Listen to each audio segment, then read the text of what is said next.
नमः श्रीवर्धमानाय निर्धूतकलिलात्मने सालोकानां त्रिलोकानां यद्विद्यादर्पणायते श्रीमत्परमगम्भीर साद्वादामोघलाञ्छनं जियात्रैलोक्यनाथस्य शासनं जिनशासनम्। पंच परमेष्ठी भगवान की जय। नमोकार महामंत्र की जय। वर्तमान जिन शासन नायक श्री महावीर भगवान की जय।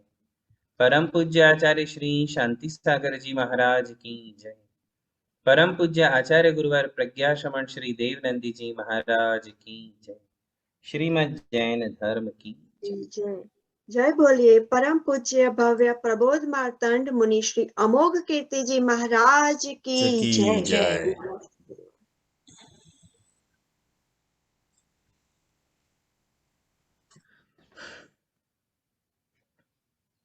धर्म स्नेही बंधुओं, देव दर्शन विधि हमने प्रारंभ की है।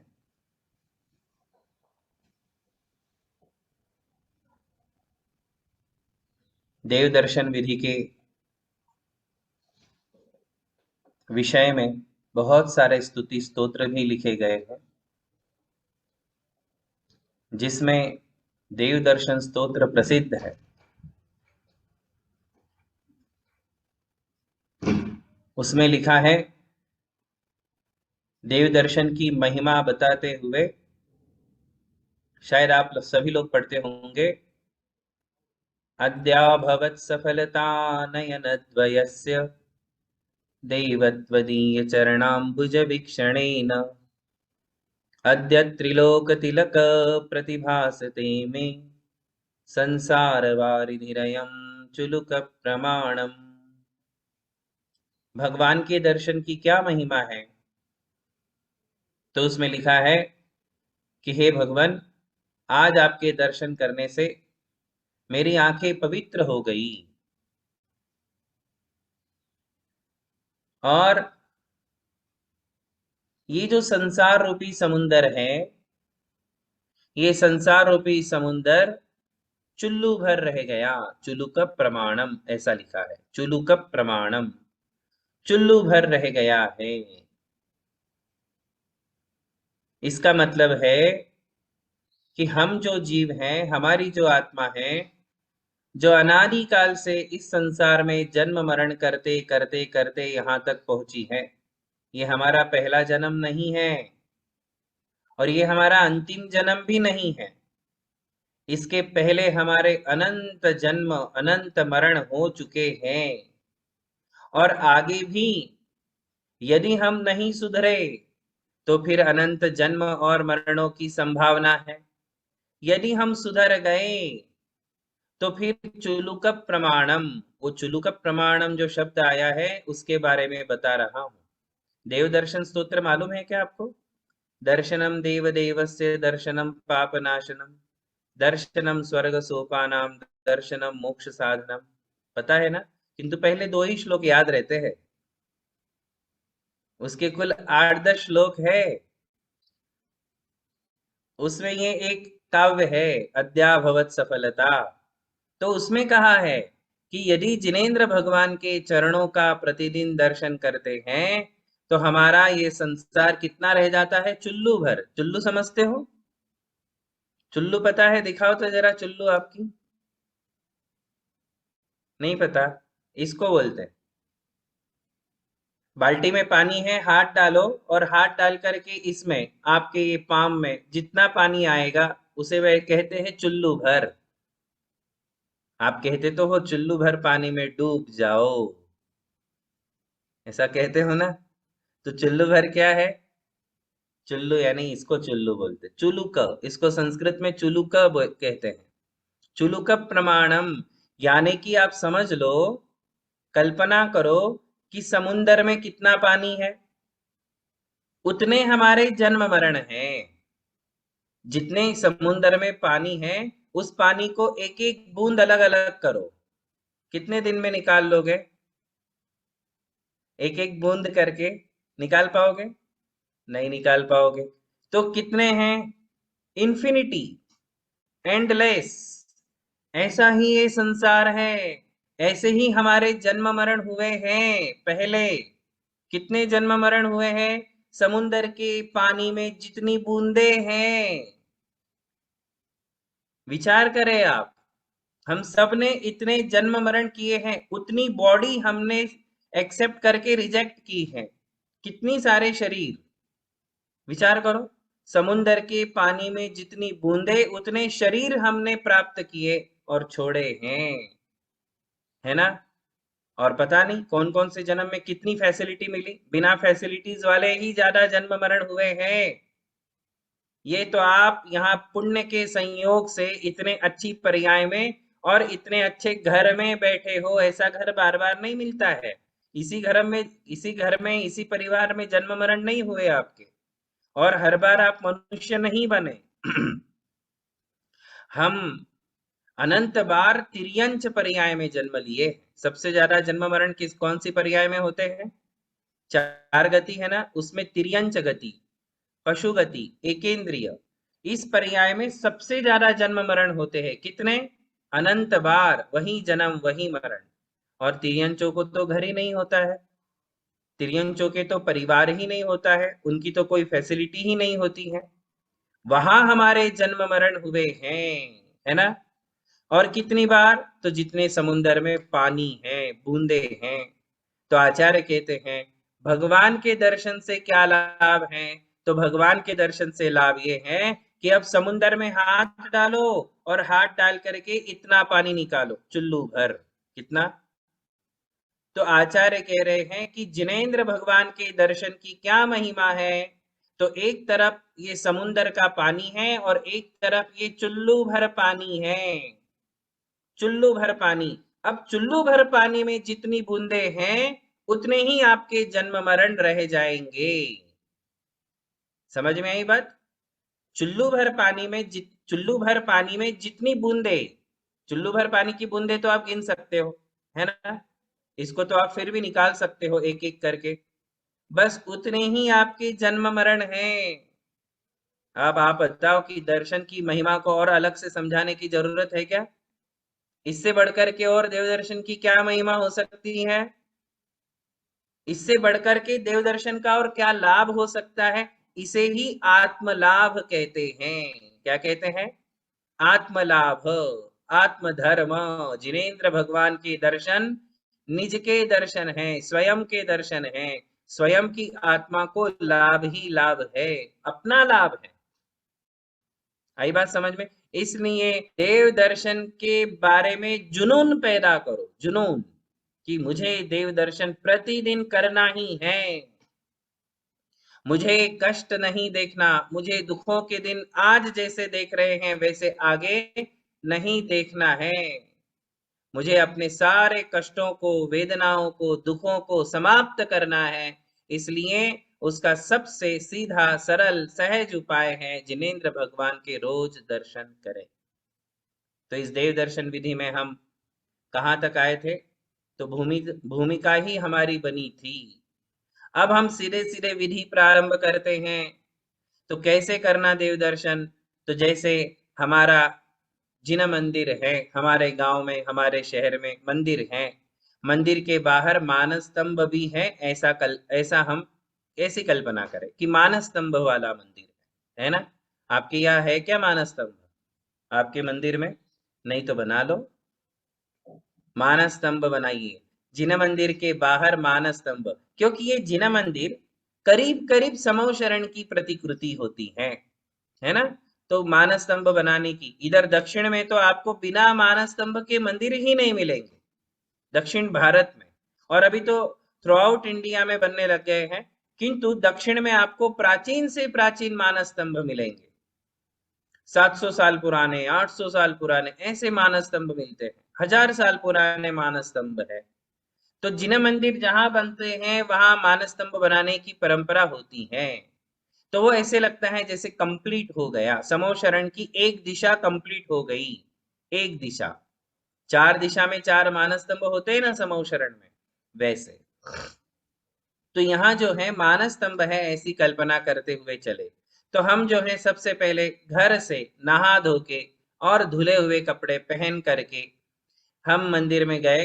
मंदिर में जाकर के हमने वहां जो हाथ पांव धोने की व्यवस्था है तदनुरूप अपने हाथ पांव धो लिए, अपने हाथ में मंगल द्रव्य लेकर के गए हैं, अष्ट द्रव्य लेकर के गए हैं, वो लेकर के हम मंदिर पहुंचे हैं।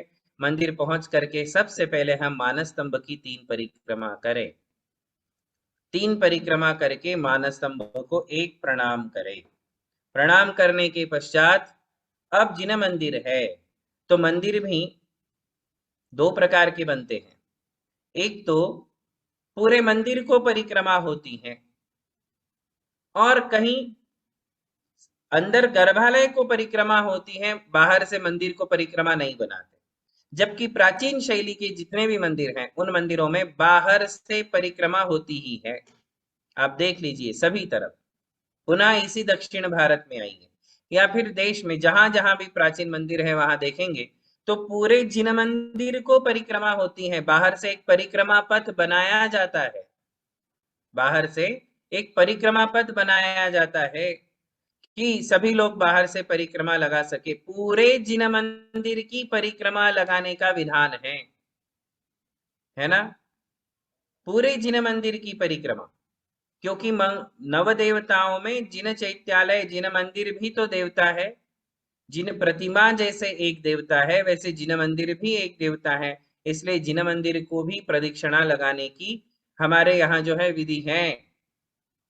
तो सबसे पहले हम गए, अब जिनके मंदिरों में नहीं है कोई बात नहीं, वो लोग एंट्री करेंगे और जिनके मंदिरों में है वो बाहर से 3 परिक्रमा लगाएंगे। ठीक है, तो सबसे पहले जो है एक पंचांग नमस्कार। देखिए, यदि बाहर से परिक्रमा है तो बाहर से पहले एक पंचांग नमस्कार किया जाएगा और फिर 3 परिक्रमा लगाई जाएगी। और यदि अंदर परिक्रमा है, आजकल अंदर परिक्रमाएं बन रही हैं मंदिरों में, तो हम उस हिसाब से आपके लिए पढ़ाते हैं। आपके मंदिर में शायद अंदर ही परिक्रमा होगी, है नहीं सनत भाई? अंदर ही होगी, वहां के सभी मंदिरों में अंदर परिक्रमा बनती होगी, तो कोई बात नहीं। तो सबसे पहले जो है हम जिन मंदिर में एंट्री करें, एंट्री कैसे करें इसका कोई ध्यान ही नहीं रखता है। कैसे एंट्री करते हैं बताओ? जी, देव दर्शन विधि में भगवान के मंदिर में जब एंट्री करते हैं तो कैसे करना? तो जो मंदिर की देहली होती है, अब देहली क्या है? चौखट होती है, चौखट होती है ना, चौखट समझते हो? उसके बीच में डोर की व्यवस्था की जाती है। डोर की जो फ्रेमिंग है, डोर की जो फ्रेमिंग है वो चौखट है। और चौखट का सबसे नीचे का जो भाग है जिसको हमें लांघना होता है उसे देहली कहते हैं, देहली। ये पहले घरों में भी बनाई जाती थी। ये देहली मर्यादा का प्रतीक था। क्या था? मर्यादा का प्रतीक, देहली। आजकल घरों में भी नहीं बनाते। चौखट रही कहाँ है? देखो आप, फ्रेम बनाते हैं तो तीन तीन साइड की होती है, नीचे की होती ही नहीं है आजकल के घरों में। नीचे होती नहीं, होना चाहिए। वो चौखट बनाना ही, पूरी चौखट बननी चाहिए। चौखट का मतलब 4 भुजाएं हैं वो, दरवाजे की फ्रेमिंग है वो, तो नीचे बनाना ही चाहिए। वो देहली है, वो मर्यादा का प्रतीक है ना? तो उसको बंद करना चाहिए और उसको हमें लांघना है जिन मंदिर में। तो कैसे लांघना? तो कहते हैं पहले उसे प्रणाम करना। देहली को क्या करना? प्रणाम। वो जिन मंदिर की देहली है, जिन मंदिर की देहली है और जिन मंदिर देवता है, ये रिस्पेक्ट हमारे मन में जागरूक होना चाहिए। इसकी याद हमारे लिए बनी रहनी चाहिए कि ये पूरा मंदिर देवता है, ये पूरा जिन मंदिर पूज्य है। नव देवताओं में 9वां देवता जिन चैत्यालय है और हमारे यहाँ तीनों लोक के कृत्रिम अकृत्रिम जिनालयों को प्रणाम किया जाता है। तो वो देहली के ऊपर हाथ रखो, हाथ रख करके अपने माथे को लगाओ और क्या बोलो? नित्यम नमो जगति सर्व जिनालयेभ्य। क्या बोलो? नित्यम नमो जगति सर्व जिनालयेभ्य। लिखोगे? लिखो, नित्यम, नित्यम नमो, नित्यम नमो जगति, जगती, स्पेलिंग बोलो, नहीं ना, जगती, सर्व, सर्व, जिनालयेभ्य, जिनालयेभ्य, नित्यं नमो जगति सर्व जिनालयेभ्य, सर्व जिनालयेभ्य, ये पूरा एक ही शब्द है, सर्व जिनालयेभ्य, है ना।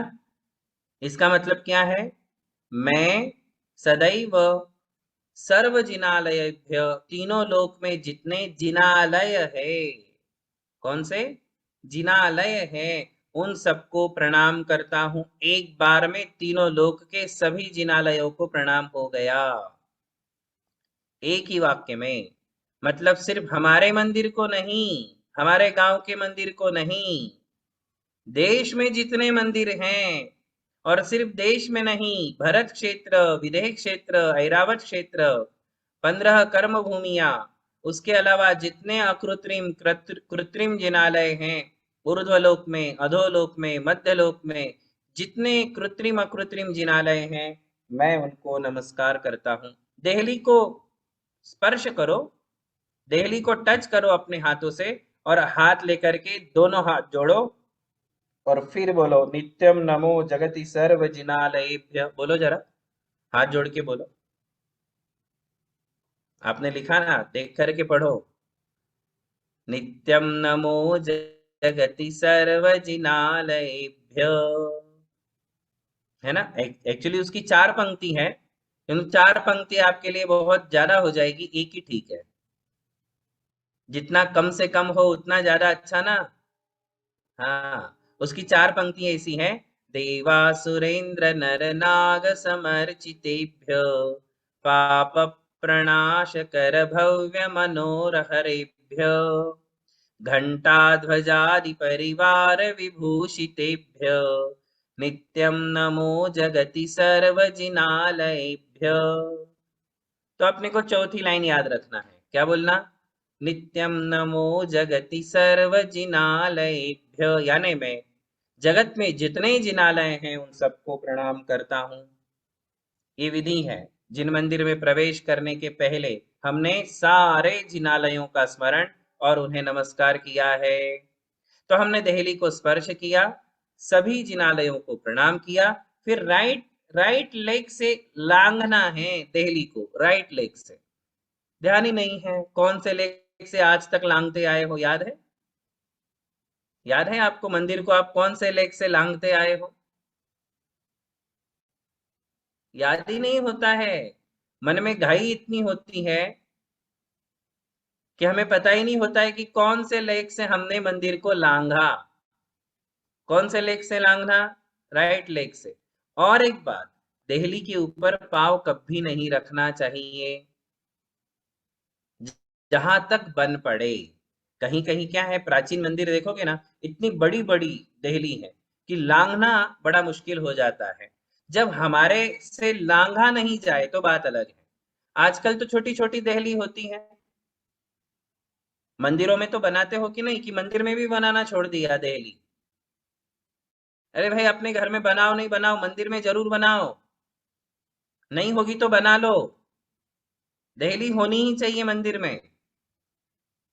जो नीचे की चौखट का नीचे का हिस्सा है ना, उसी का नाम देहली है, तो वो होनी चाहिए। और उसके ऊपर पाव कभी नहीं रखना, उसके ऊपर कभी बैठना नहीं, उसके ऊपर खड़े नहीं रहना, है ना। पुराने घरों के जो लोग होते थे उनको आदतें होती थी, देहली के ऊपर खड़े होकर के बाहर का मजा देखते थे, घरों के बाहर देहली के ऊपर खड़े हो जाते या देहली के ऊपर बैठ भी जाते थे। याद आ रहा है नेहा जी,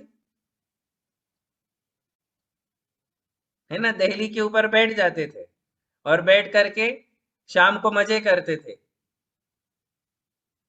तो देहली के ऊपर बैठना नहीं, कम से कम मंदिर में, मंदिर की देहली पर बैठना नहीं, उसके ऊपर पाव रखना नहीं। 2 देहली तो पार करते ही हैं हम, है ना। पुराने मंदिरों में तो 4-5 देहली पार करनी पड़ती थी, अलग अलग नाट्यशाला, रंगशाला, नृत्यशाला, ऐसे जो होती हैं, अलग अलग जो होते दरवाजे होते थे पुराने मंदिरों में, 5 दरवाजे मैक्सिमम होते थे, फिर 3 हो गए, अब तो 2 ही रह गए, एक तो मेन डोर और एक गर्भालय। गर्भालय को एक डोर बनाते हैं गर्भालय का, तो 2 ही रह गए। तो हमें उसे राइट लेग से लांघना चाहिए, है ना। बाएं पैर से, लेफ्ट लेग से कभी भी नहीं लांघना। कौन से लेग से? राइट लेग से। शादी के टाइम एंट्री की थी ना घर में, शादी के बाद फर्स्ट एंट्री याद है? राइट लेग से करने लगाते थे कि राइट लेग से ही एंट्री करनी है। हाँ, तो वो नियम है उसको लांघने का, राइट लेग से ही लांघना, और फिर लांग करके आगे बढ़ना, किंतु उसके ऊपर पैर नहीं रखना। हाँ, बहुत यदि बड़ी बड़ी देहली है, नहीं होता है, उम्र हो चुकी है, उसके ऊपर पाँव रखना ही पड़ता है, कोई तकलीफ नहीं, कोई प्रॉब्लम नहीं। यदि बीमार हो, तकलीफ है, एज हो गई है, बड़ी देहली है, जैसे अभी यहाँ मंदारगिरी में है, थोड़ी देहली बड़ी है, तो नहीं कर पाते कई लोग, तो उसके ऊपर पैर रख के जाना ही पड़ता है। तो उसमें कोई दोष नहीं, क्योंकि हमारा मन नहीं है, किंतु हमारे लिए वो करना पड़ रहा है। ऐसी ऐसी चीज में हमारे लिए कोई पाप नहीं है, कोई दोष नहीं है, ठीक है ना। उसको, उस दोष का नाम है प्रमत्त योग। क्या नाम है उस दोष का नाम? प्रमत्त योग। जिसमें हम जानबूझ के करते हैं वो प्रमत्त योग है। जानबूझ के करना प्रमत्त योग है। जानबूझ के नहीं करते हैं, हो नहीं पा रहा है, करना चाहते हैं, हो नहीं पा रहा है, तो फिर वो प्रमत्त योग नहीं है।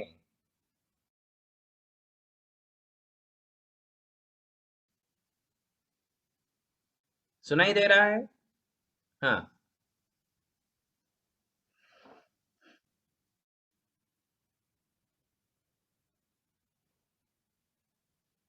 अब सुन रहे हो? तो जी राइट लेग जी। से एंट्री की, एंट्री करते समय हमने कहा ओम जय जय जय निस्सही निस्सही निस्सही। कम से कम इतना तो बोलना ही है। बोलो, आप लिखो भी और बोलो भी। ओम जय जय जय निस्सही निस्सही निस्सही। ओम जय। ओम जय का मतलब परमेष्ठियों की जय हो। ओमकार में 5 परमेष्ठि है ना, ओमकार में 5 परमेष्ठि है, तो उनकी जय हो, परमेष्ठियों की जय हो, जिनेन्द्र भगवान की जय हो, उसे कहते हैं ओम जय जय जय। निस्सही निस्सही निस्सही। ये निस्सही जो है ये आचारांग का शब्द है, मतलब मुनियों के आचरण ग्रंथों में आने वाला शब्द है। निस्सही और असही 2 प्रकार के शब्द आते हैं। मुनियों के जैसे 13 प्रकार का चारित्र होता है, वैसे ही 13 प्रकार के करण होते हैं। उसकी चर्चा श्री मूलाचार्य जी में है। उसमें उन करणों में 2 करण होते हैं, असही निस्सही। असही निस्सही, जब प्रवेश करते हैं, एंट्री करते हैं तो निस्सही, और जब एग्जिट होते हैं तो असही। निस्सही जब हम एंट्री करते हैं तो निस्सही, और जब एग्जिट होते हैं तो असही। तो ये आपको मंदिर में जरूर बोलना है। क्यों बोलना है? क्योंकि देवा सुरेंद्र नर नाग समर्चितेभ्य, ये जो जिन मंदिर होते हैं वो देवों के द्वारा पूजनीय होते हैं, तो देवों का आवागमन भी वहां होता है। तो निस्सही शब्द का अर्थ, निस्सही शब्द का एक अर्थ ये है कि जो इस जिन मंदिर का वास्तु देवता है, कौन वास्तुदेव हैं इस मंदिर के, कोई भी भूमि बिना वास्तुदेव के नहीं होती है। हर भूमि का से जो है एक, उस वास्तु देवता से जो है एक विनती है, वास्तु देवता से जो है एक अनुमति ले रहे हैं कि हम यहाँ प्रवेश कर रहे हैं, आपकी भूमि में प्रवेश कर रहे हैं। है जिनेन्द्र भगवान का मंदिर, किंतु उस वास्तु के देवता तो होते ही हैं, है ना, देव होते हैं उसके स्वामी। वो जो वास्तु देवता है, या फिर वहां मंदिर में रहने वाले जो भी देवता हैं, उन देवताओं से एक निवेदन है कि हम यहाँ देव दर्शन के लिए प्रवेश कर रहे हैं, हमारी ओर से आपके लिए किसी प्रकार की बाधा न होवे, आप हमारे अनुकूल बने। निस्सही शब्द का अर्थ क्या है? निस्सही शब्द का अर्थ एक निवेदन। किससे है निवेदन? मंदिर के वास्तु देवता, मंदिर के क्षेत्रपाल देवता, मंदिर के जो भी देवी देवता हैं, उनसे एक निवेदन कि हम दर्शन करने के लिए प्रवेश कर रहे हैं, आप हमारे अनुकूल बने, आप हमारे अनुकूल बने। ऐसे निस्सही शब्द का प्रयोग बहुत सारी जगह करना होता है। जब भी साधुओं के लिए तो लिखा ही है कि जब भी वो शरीर शुद्धि के लिए कहीं जाते हैं, किसी भी स्थान में जाते हैं, तो वह असही निस्सही का प्रयोग करें। पुराने स्थानों में जाते हैं, पुराने मंदिरों में, पुराने किलों में, पुरानी बावड़ियां होती है, पुराने स्थान होते हैं, तो ऐसी जगह पर विशेष करके असही निस्सही का प्रयोग किया जाता है, जिससे वहां के देवी देवता हमारे से हर्ट ना होवे। हमसे कोई भूल हो तो वो हमें क्षमा करे, वो हर्ट ना हो, रोष ना करे, इसलिए निस्सही निस्सही निस्सही। ठीक है, तो ये बड़ा वैज्ञानिक शब्द है निस्सही। वैज्ञानिक का मतलब है कि अर्थपूर्ण है, अर्थपूर्ण है। अदृश्य देवी देवताओं से अनुमति है, निवेदन है, निस्सही निस्सही। और मुनियों को भी आदेश है, सबसे बड़ी बात श्री मूलाचार्य जी में है कि मुनियों को भी आदेश है कि आपको समय समय पे असही निस्सही का प्रयोग करते रहना है। आपके द्वारा भी कोई देवी देवता हर्ट नहीं होने चाहिए, आपको उनसे अनुमति लेकर के ही वहां प्रवेश करना चाहिए। तो दो मालिक होते हैं, जैसे मंदिर के मालिक दो है, एक तो वहां के वास्तु देवता क्षेत्रपाल देवता, और दूसरा मालिक कौन है? तो उस मंदिर के ट्रस्टी, उस मंदिर के जो ट्रस्टी है वो मालिक है ना वहां के। हाँ, वो ट्रस्टी जो होते हैं वो वहां के मालिक है। तो इन दोनों को अनुकूल बनाते हुए ही मुनियों को वहां रहना होता है। ट्रस्टियों से पंगा लेकर के रह सकता है क्या कोई? है? ट्रस्टियों से पंगा लेकर कोई रह सकता है? बिल्कुल नहीं रह सकता है ना? पानी में रह के मछली से कोई बैर कर सकता है? कोई नहीं कर सकता है। तो साधुओं को ये आज्ञा है कि जब आप जिस देश में रहते हो उस देश के राजा के खिलाफ मत जाओ, राजा के विरुद्ध प्रवृत्ति मत करो, राजा के अनुकूल चलो, क्योंकि राजा का आश्रय जब तक है तभी तक साधुओं का धर्म भी निभता है। आप सभी लोग राजा के आश्रय में हो, हम सभी लोग राजा के आश्रय में हैं, इसलिए राजाज्ञा का कभी उल्लंघन नहीं करना। पहले सबसे पहले जिनेंद्र भगवान की आज्ञा का उल्लंघन नहीं करना, राजा की आज्ञा का उल्लंघन नहीं करना, और फिर जिस समाज में रहते हो, जिस मंदिर में रहते हो, वहां के ट्रस्टियों के विरुद्ध कभी प्रवृत्ति नहीं करना, उनको भी अपने अनुकूल बनाए रखना। हम अपने पंच कल्याणकों में अक्सर मंत्रियों को बुलाते हैं, मिनिस्टर्स को बुलाते हैं, वहां के लोकल जो एमएलए वगैरह होते हैं उनको बुलाते हैं। क्यों बुलाते हैं फंक्शन में? इसलिए बुलाते हैं कि वो हमारे अनुकूल बने रहे, उनकी ओर से हमारे लिए किसी प्रकार की परेशानी ना होवे, इसलिए। तो ये सब हमारे शास्त्रों में लिखा हुआ है। वैसे ही अदृश्य रूप से देवी देवता जो मालिक होते हैं, उन्हें अपने अनुकूल बनाए रखना, इसका नाम है निस्सही। ये निस्सही शब्द है, पासकोड है, पासवर्ड, पासवर्ड क्या है? निस्सही। ये निस्सही है, मंदिर का पासवर्ड है, मंदिर में एंट्री करने का पासवर्ड।